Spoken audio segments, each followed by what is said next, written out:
అద్దం పగిలితే శబ్దం వస్తుంది, కానీ గుండె పగిలితే నిశ్శబ్దమైపోద్ది.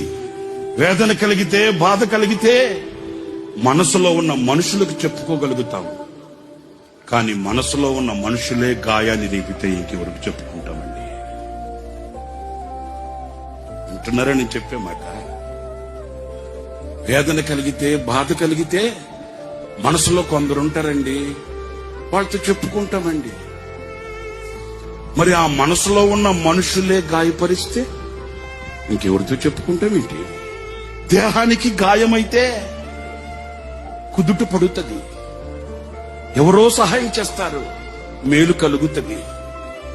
మరి గుండెకే గాయమైతే గుండె గాయాన్ని చూడగలిగిన వాడు ఎవడున్నాడండి?